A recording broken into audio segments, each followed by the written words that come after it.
verdad que para mí es un placer haber podido estar con usted esta tarde, haber conocido tanta historia, tan lindos recuerdos y bueno, contarles a los vecinos de la ciudad de Posadas que nos encontramos en la chacra número 6, el barrio Palomar, en la casa de don Antonio Morgenstern, que la verdad que nos abrió no solamente las puertas de su casa, sino que las puertas de su corazón también, porque con tantas emociones y con tan lindos recuerdos. Así que muchísimas gracias.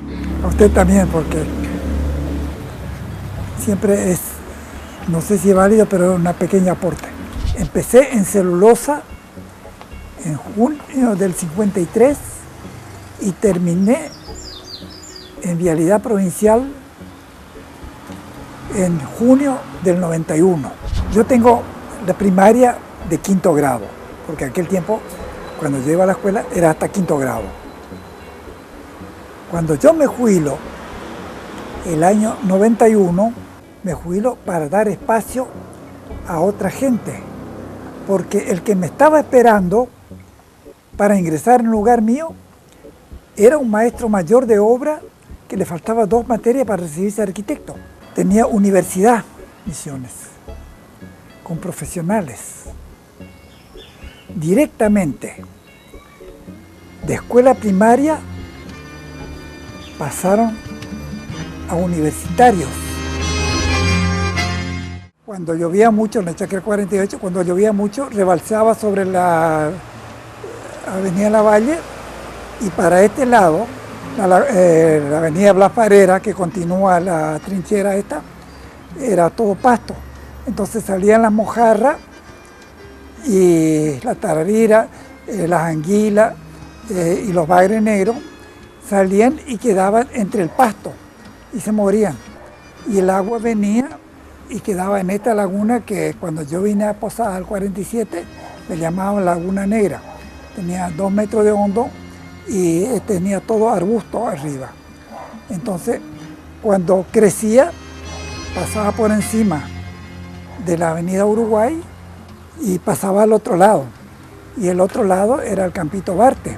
Tenían un encargado ahí.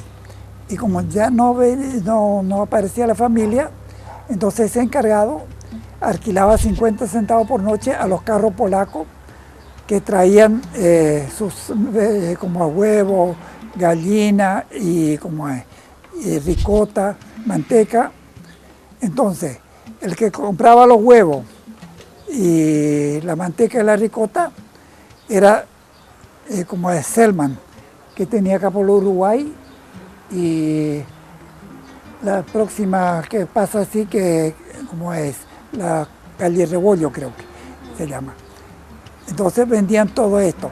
Y la gallina, pato, pavo y ganso y eso, compraba Chesa, que está por Ayacucho, donde está el Grand Prix, donde luego se construyó entre, Bolívar, y ahí Chesa acopiaba todas las gallinas, todo eso, y carneaba y separaba, por ejemplo, todo el... Porque traían vivas las gallinas. En jaula, y se carneaba ahí las gallinas. Cuando el año 1948 el gobierno expropia a Barte el Campito por obstrucción al desarrollo de la ciudad.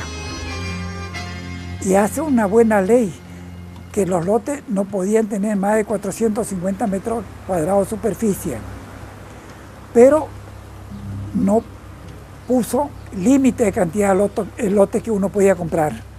Entonces, varias familias compraron media manzana, un cuarto manzana, y mi madre con mi padrastro compraron 2 lotes. Y aparte de albergar a los carros polacos que venían con su mercadería, traían el forraje para los caballos, que eran plantas de maíz o hojas de palmera, de pindó.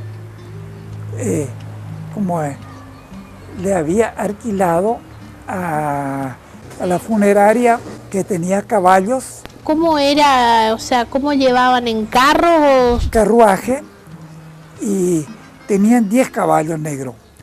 Y al rato, al costado, hicieron una pileta donde introducían los caballos para pintar, porque algunos caballos no eran negros, porque no podían conseguir los caballos negros.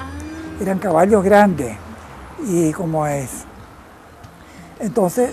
Ahí los tenían. Lo tenían, los caballos, como es. ¿Y esa funeraria dónde funcionaba? Ella funcionaba por la avenida Corrientes, que ahora no me acuerdo en qué altura, porque no había cuadras, como es. Y ahí funcionaba. Entonces, de acuerdo a la capacidad, a la plata que tenía, ¿la cantidad de caballos? La cantidad de caballos. Por ejemplo, si era una familia más o menos, con 2 caballos llevaban el féretro. Y si era más rica, llevaban con 4 caballos. Y si era muy rica, llevaban con 6 caballos.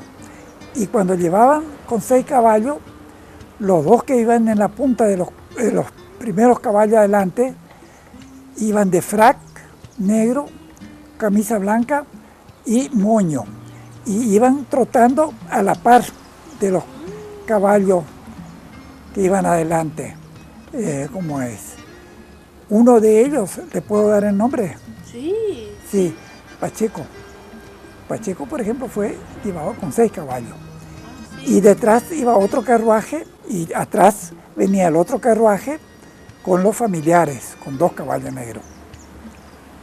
Y siempre tenían 2 caballos de reserva. Y nos contaron también que usted es el autor de las pérgolas que están en la Plaza Villa Urquiza. Soy el ejecutor. El autor de las pérgolas de la Plaza Villa Urquiza es el ingeniero Eugenio Begué. Él es el autor del proyecto de los primeros cordón cuneta, que se hizo conjuntamente con las pérgolas de la Plaza Villa Urquiza y los primeros 40 nichos estándar en el cementerio de La Piedad. Entonces, yo como había terminado la obra del correo, entonces, como es, formé una empresita subcontratista de mano de obra. Entonces yo tomé las pérgolas de la Plaza Villa Urquiza y los 40 nichos con el abuelo de mi nieto que estaba recién acá. Él hacía la parte de albañilería y yo hacía la parte de hormigón. Porque hay una primer parte que está hecho como es, en forma artística los nichos. Y después la segunda parte ya viene con nicho estándar, que se pegó un salto muy grande, que fue del hierro común al hierro importado de alta resistencia, que también lo importaron el ingeniero Menuche y Mariano Díaz desde Chile, que se hizo las pérgolas de la Plaza Villa Urquiza con ese acero. Ah, ¿sí? Sí, de alta resistencia. Pero como fue de muy alta resistencia, no dio resultado acá. Se hizo varias obras, se tuvo que reemplazar por la fabricación de un nuevo acero que era de una resistencia intermedia, que es la que se usa hasta ahora. Y luego de ese acero alta pasó al cable. Todos los puentes que están hechos, comenzando por el Torto, en la costa del Uruguay, el Acalaguá, el Soberbio, el Piraiguazú, el Piraiminí, porque yo hice las vigas para los 2 puentes, pero hice la mano de obra del puente Piraiguazú en Coso. Todo está hecho con cables. Sí. Muy poco acero se ocupó en esto. Cable de acero, por supuesto. ¿Y en qué año comienza esa obra en el cementerio? Esto comienza acá el año 1947, no, ¿cómo es? El año 1957 hay una explosión en Posada. Hay una explosión que duró 4 años, que fue del 57 al 61. Se sucedieron 6 gobernadores o interventores en esos 4 años. Se crearon Vialidad Provincial, el Instituto del Seguro, el Instituto de Prevención Social, Banco Provincia, Alto Horno del Saimán, el Instituto Provincial de la Vivienda, Azucarera San Javier y, papel misionero, y se licitó una licitación internacional para proveer de luz de corriente alternada, porque hasta 1960 era de corriente continua. Y en 1960 sale la licitación y se presentan 2 empresas. Se presenta una empresa suiza y una empresa checa. Y la empresa suiza ya tenía vendido a la provincia, a la cooperativa de luz de Misiones, uno de los motores. La usina estaba en la entrada del puerto y ese motor estaba desarmado ahí. Le adjudican a la Sulzer el montaje y el cambio de tipo de corriente, y entonces trae otros 3 motores y hace la usina eléctrica. La empresa checa, una vez que perdió la licitación, llama a la población a ver un video del Teatro Español, el proyecto de ellos. El proyecto de la empresa checa, que no recuerdo el nombre, tenía como principio instalar 4 calderas con gas de leña por 4 años. En los 4 años hacer un estudio de de la represa Corpus en Corpus, con 120 metros de altura y sin recibir $1 o un billete moneda, todo a cambio de productos, principalmente el aceite de Tunk. Porque antes había mucho acá en la provincia, ¿no es cierto? Sí, estaba la Tungoil, estaban todos, porque los checos eran los principales fabricantes de pintura sintética, entonces necesitaban mucho aceite de Tunk. Entonces ellos proponían hacer la represa de Corpus con 120 metros de altura. En el año 1960. 60, sí, y con 120 metros de altura. Todavía Itaipú no estaba ni en sueño, que se podía haber hecho perfectamente. Eso era el proyecto de la empresa checa. Como no se aceptó, se le dio, entonces ellos dijeron que con el estudio que hicieron sobre Misiones y sobre Posada en particular, lo que iba a hacer la Sulzer no iba a llegar a 10 años de dar luz solo a Posada. Y hizo una introducción el ingeniero, que se aprovechen ahora y ensanchen las calles, porque con estas calles angostas no van a poder circular dentro de 20 años. Y como es. Entonces, que en ese momento, no recuerdo quién estaba intendente, agarró y dio la orden que se ensanchara todas las calles de Posada.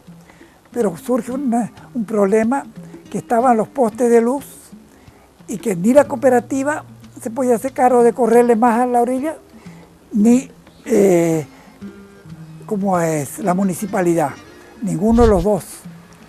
Entonces, lo único que se hizo, algunos pedazos, por ejemplo, la calle Salta, y después allá creo que Belgrano, se hizo una parte donde se pudo, se hizo más ancho las calles.